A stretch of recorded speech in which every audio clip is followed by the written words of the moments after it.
Hello and welcome to our latest employment podcast. Today we're discussing employee investigations. My name is Nathan Campbell and I'm a senior solicitor at Cleaver, Fulton, Rankins in Northern Ireland, specialising in employment law. So our topic today is of importance in the field of misconduct, performance issues and grievances. It's vital that investigations are robust and fair. The consequences of failing to ensure this can be serious, as employees will be quick to point out flawed processes at the tribunal. So what we're going to look at today, we'll start with starting an investigation. So selecting your investigator, briefing the investigator. We'll look at gathering evidence and the problems you can have with that. We'll briefly discuss suspending the employee when it's appropriate to do that, and also when it's appropriate to involve the police in the matter. We'll discuss how you go about conducting the investigation, what the limits of HR are in this regard, and we'll look at confidentiality and some specific issues like anonymous witnesses, audio recording, and so on. We'll look at problem employees, such as the common problem of when an employee refuses to attend the investigation meeting. And we'll look at drafting the investigation report. And finally, we'll just finish up with some key cases in this area. So when starting an investigation, as I said previously, it's important to comply with the law and also your own policies. That keeps the employer out of legal trouble, but also promotes trust with the employees. The 5W approach, this comes from the LRA, or Labour Relations Agency. For listeners outside of Northern Ireland, that's the equivalent of ACAS here in Northern Ireland. So the LRA recommends that employers ask, why is the investigation necessary? What facts do we know for certain? Who is best placed to investigate the circumstances? When should the investigation take place? And where should the investigation take place? So starting with whether or not the investigation is needed, I mean, it might not always be necessary to have a full-scale investigation. Quite often, an informal chat is a more appropriate way to deal with things. In terms of what the scope of the investigation is and what the scale of the investigation is, it will depend on the seriousness of the issue. Serious issues where you're considering dismissal will always or should always have some sort of investigation, even if the employee is seemingly caught red-handed, because there always could be an explanation or mitigation which should be considered. The important thing is that investigation is about determining the facts of a situation. What you want is to find out what did or crucially did not happen. So it shouldn't just be a box ticking exercise to give an employer a reason to sack an employee, although it might be seen that way by some. In terms of the identity of the investigator, making sure it's an appropriate individual. So you need someone who's authorized, obviously. You need someone who's available when needed. You need someone that understands their role, someone that's a confident communicator, and obviously there shouldn't be a conflict of interest there either. Now, you've also got to bear in mind that there could be an appeal, and you want to avoid using an investigator if they might be better placed elsewhere in the process. Generally, appeals will be heard by more senior members of staff or board members, so you want to avoid conflicting these individuals by involving them in the initial investigation. However, the size and nature of the organization will determine what's appropriate. There's actually no statutory requirement that there needs to be a different individual dealing with the appeal than who dealt with the original investigation. Obviously, that will depend on what's in your policies. What might be appropriate for a small organization won't be appropriate for a large organization, and usually with large organizations or public bodies, you are going to expect to see that the investigator is going to be a different person than the person who considers an appeal. And then in terms of whether or not an external investigator is needed,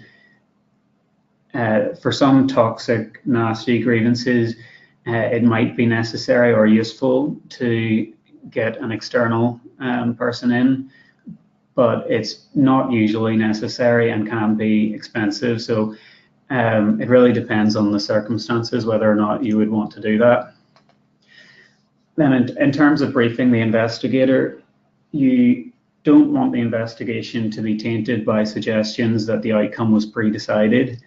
But that doesn't mean that it isn't helpful to give the investigator a clear brief on scope. So it's perfectly fine to help them with process, but you don't want to be seen to be affecting the substance of the investigation. As I said, it's not meant to be, yes, he did it, you can sack him, sort of thing. Now, what can help with that is use of an investigation plan. So the LRA has a guide with a checklist, investigation flowchart, pro forma report, and invitation to meeting.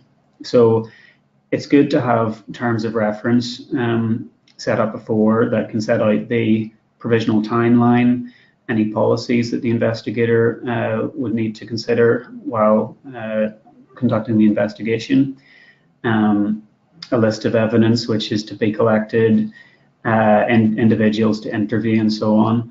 However, you should also be flexible with that. And then in terms of the need for confidentiality, we'll speak about this more later, but it does need to be spelled out to everyone involved that the interviews are private and confidential, so you can't just assume that everyone will appreciate that. And then part of that is ensuring that the location of the interviews is appropriate and that it's done at an appropriate time. And then in terms of ensuring that the investigator understands their role, as I said earlier, the investigation is about establishing facts. It's not about recommending outcomes. That's for the disciplining officer to do. And as I said earlier, the more serious the allegation, the more detailed the investigation should be. But basically, legally, the investigation just needs to be reasonable. And what's reasonable depends on the circumstances. So you just want to know that your investigator will be able to test the evidence in a reasonable and appropriate manner and come to a reasonable conclusion. And then, of course, part of starting an investigation will be writing to the employee, being reasonable in terms of arranging the logistics and informing them if they can be accompanied. There's no statutory right at the investigation stage for the employee to be accompanied, but it's also hard to see why you would refuse that if that was a request made by the employee. And obviously you need to consider contractual rights and your policies, and also consider if any reasonable adjustments for disabled employees would be relevant. So then moving on to gathering evidence, reading work emails. Obviously since May last year, GDPR has been sort of buzzword for everyone. There can be data protection concerns with this, but it is legitimate. The key here is to avoid accessing personal emails and just look for relevant correspondence. It's not to be seen as a phishing exercise. Again, social media is something that can blur the line between private and public information, but often it can provide a source of evidence for employers. It can be useful to have a social media policy here, as this can set out the expectations of the employer in relation to the use of social media. In terms of covert surveillance, case law shows that the right to privacy isn't usually breached by taking photos of individuals in public places, especially if it's during working hours when they should be at work. And this can obviously be relevant to capability. For example, if you find out that an employee who is supposedly ill is out playing tennis or football, then at first glance that would certainly seem suspicious, but it is still best to consider evidence from a medically qualified practitioner, as it might have been that they've been advised to conduct light exercise by the GP, so you don't want to jump to conclusions. But still, it is a potential source of evidence that can be reasonable in the circumstances. When it comes to searching an employee, there's no general right to search your employees. Check your contract, but even if it is in the contract, that won't justify intrusive searches necessarily, and there's got to be a clear, legitimate reason to do it, and consent should always be obtained. Though if an employee refuses to give consent, that could be a basis for disciplinary for failure to follow reasonable instructions. Similarly, with searching an employee's desk or locker, a search like that should be conducted by an authorized individual, ideally in the presence of the employee or at least in the presence of a witness. You may need to consider police involvement if you're worried about damaging the chain of custody. And then again, with drug testing, you'll need the consent of the employee, and it can be useful to have a policy in that regard. So suspending the employee, you need a contractual right to do it, and the situation must warrant it. There can be legitimate occasions in which you would want to suspend an employee. For example, if there are safeguarding concerns, risk of tampering with evidence and so on. But it is a serious step to take. The case of Agareo and Lambeth Council showed that it's not a neutral act and that it can breach the implied duty of trust and confidence. In that case, the High Court held that Lambeth had breached the duty of trust and confidence by suspending a teacher without considering alternatives to suspension, and they failed to get a response from the employee about the allegations before jumping straight to suspension. So in that case, it was unfair. Risks that come with suspending the employee obviously include the fact that the investigation could be seen as a foregone conclusion. So if you are taking that step, you should communicate clearly to the employee that it's not indicative of what the result would be after a full and fair investigation. Also, you should inform the employee of what the consequences of suspension are, therefore they're not allowed to contact clients and so on. And you should also minimize the risk by having it last for as short a time as possible. And you should try to ensure that the employee does not suffer detrimentally professionally during this time. So moving on to when it's necessary to inform the police, obviously that's a big step, but it again can be necessary if there's clear evidence of a crime being committed, safeguarding concerns of the teacher, financial misconduct and so on. Or it might actually be that you've found out about the incidents because the police have informed you.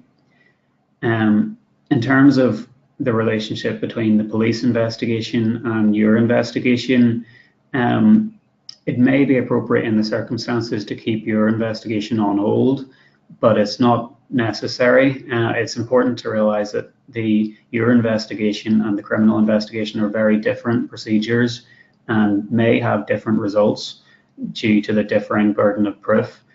Obviously, in the criminal field, that would be beyond reasonable doubt, but in the employee context, it would be on the balance of probabilities.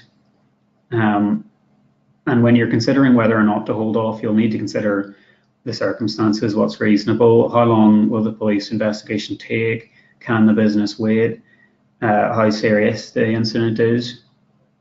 And it may also be understandable in the circumstances that if you do decide to plow ahead, that the employee might be less willing to cooperate than they would otherwise, due to the fear of self-incrimination.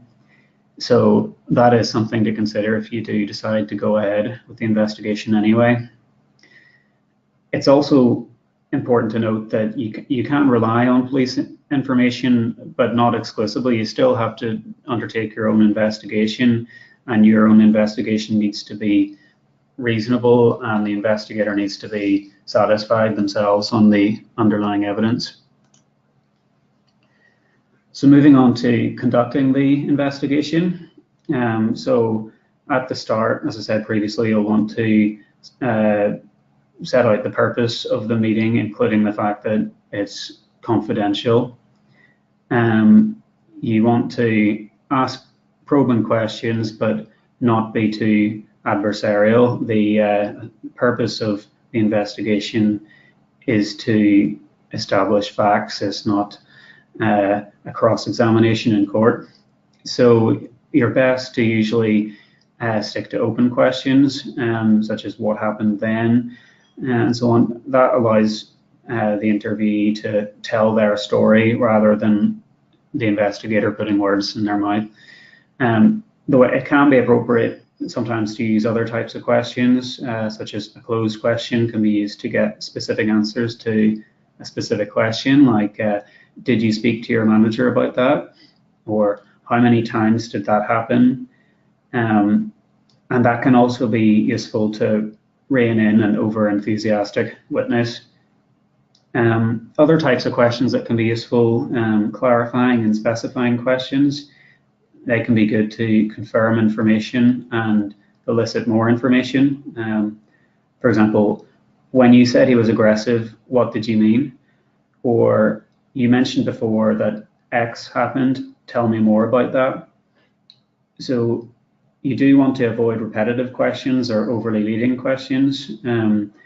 You don't want to have an interview where it's just the interviewer trying to get the answers to questions that they hope or expect. Is meant to be the interviewer or interviewee, sorry, giving their side of the story.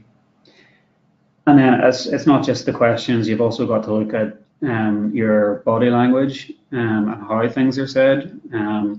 So the LRA suggests that the interviewer uses open and relaxed body language, and they face the employee, that they're calm, don't fold your arms, have appropriate eye contact, listen carefully to what the employee has to say, and if you're unsure of what they mean at any point, clarify that at the time. It's important to make detailed notes of responses or lack of responses, and it's important that these should be comprehensive and accurate, as they'll be relied upon later. You obviously want to avoid doodles or anything, because you've always got to remember that your note could end up in tribunal. At the end of the meeting, it can be useful to ask if there's anything else important that hasn't been covered, and it can be useful to actually ask the employee if they feel that they've had a fair hearing. This allows the employee to have an opportunity to fully state their case. And if they say that they've had a fair hearing at the time, it does make it harder for them to challenge it later. So you then want to finish up with a summary and explain what will happen next. If there will be a need to re-interview, you can mention that at the time. And you want to provide the employee with a copy of the notes. If not at the time, then afterwards. So I said I'd speak about confidentiality, and this is particularly important now with GDPR, and it can be a potential breach of trust and confidence by the employer if information gets out there into the public domain, which should be private and part of an investigation. Anonymous witnesses can be a problem because you've got to balance the right of the witness versus the right of the employee to be able to defend themselves. So generally, anonymity should only be offered as a last resort, but you do have to remember that you owe the duties, you owe the witnesses duties as well. It's better to avoid having anonymous witnesses if possible. So if it's just another piece of corroborating information, generally it's best to avoid using it. And then recording interviews. Generally, it's not advisable at the investigation stage, as recording can put the parties on edge and means that the employee would be less likely to be open, which is what you want in an investigation. On the other hand, if the employee themselves request it, then it may be acceptable. You've also got to be wary of the potential for covert recording by the employee. So, and don't assume that this couldn't end up being admissible evidence at tribunal. So it's useful to spell out to the employee that that isn't allowed and refer them to policies, but at the same time, be aware that anything you say in the investigation might end up being an issue at tribunal. So employees not turning up to investigation meetings can be a common theme, and the implication might be taken from that they're guilty or they have something to hide or they're stalling for time. But you do have to consider that there could also be valid reasons for not turning up. They might be ill, they might be unavailable for genuine reasons, or have genuine concerns. So you do want to be a reasonable employer and make efforts to rearrange and consider reasons for not showing up. If they continually refuse to show up, that in itself can be a reason to discipline the employee for failing to comply with a reasonable request. There's then also the problem of a witness that or employee that becomes angry or distressed during the interview. That might be a time when it's useful to suggest a break or to reschedule the meeting. And then a common issue will be where the employee then raises counter allegations themselves. And that's when you want to refer them to your relevant grievance policy and keep issues separate.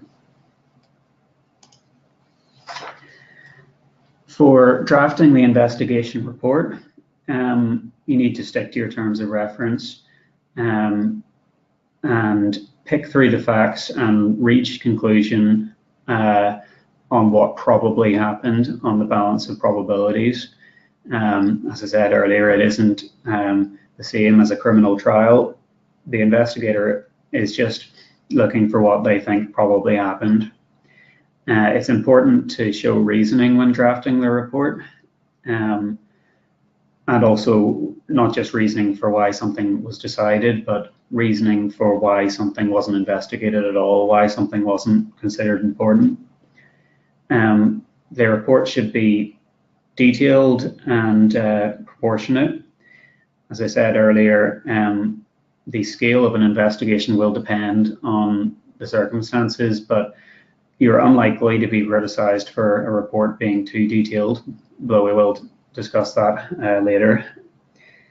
The investigator should be objective, stick to the facts, and keep it simple.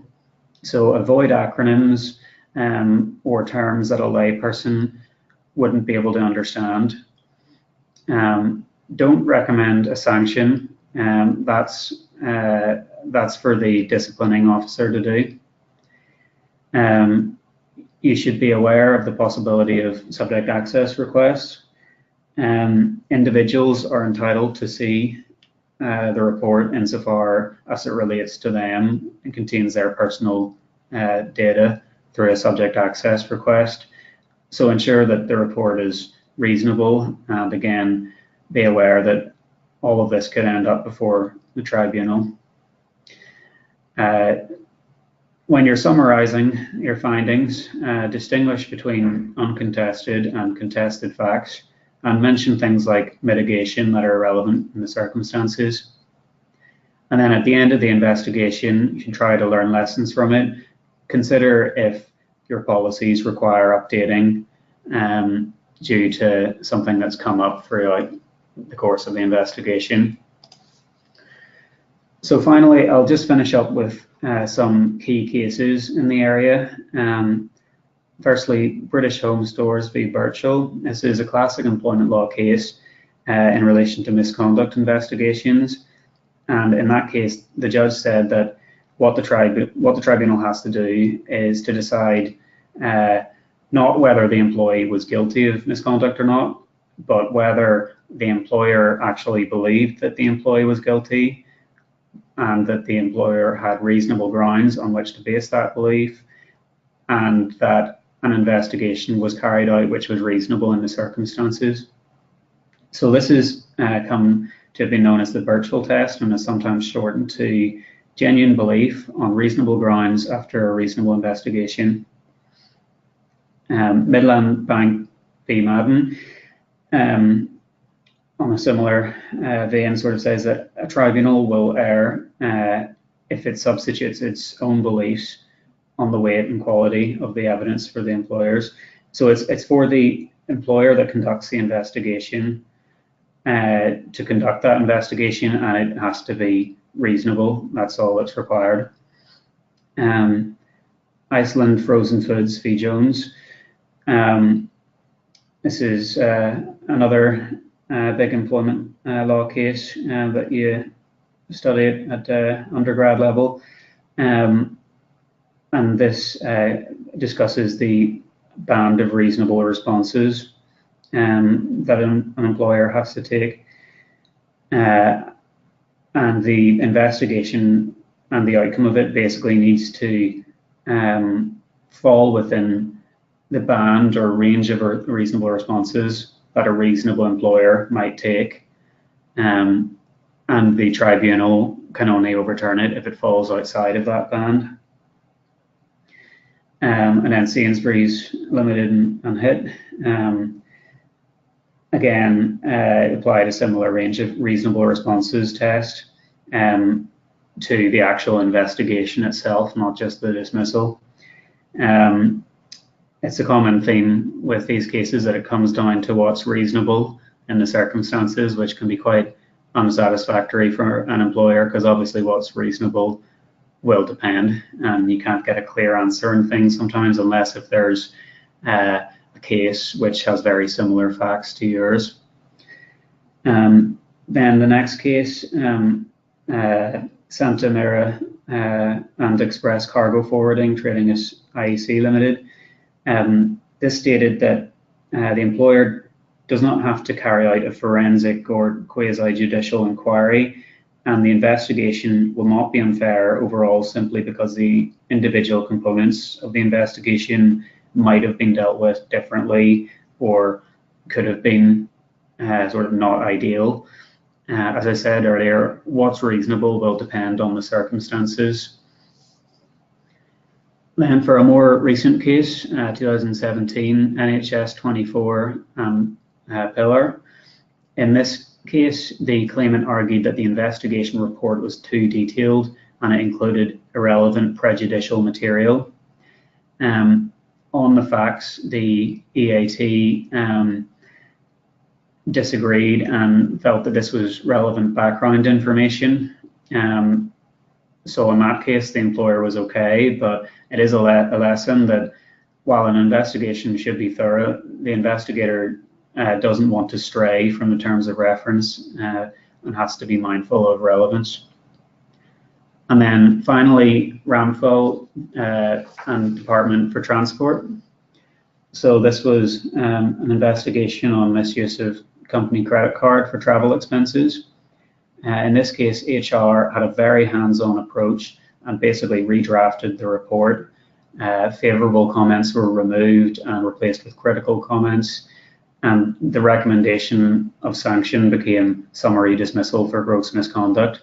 And in this case, the EAT held that HR clearly overstepped the mark, and this is therefore a clear warning for employers on the role of HR in the investigation process. Sometimes you need to just step back and let the disciplining officer come to their own conclusion. It's the job of the investigator just to establish facts, and then the disciplining officer can come to their own conclusion on it. So that's all I have to say today. So thank you for listening to our latest employment podcast. Please do not hesitate to get in contact if you have any queries in relation to this or any other employment law matter. My email address is n.campbell@cfrlaw.co.uk. Thanks for listening.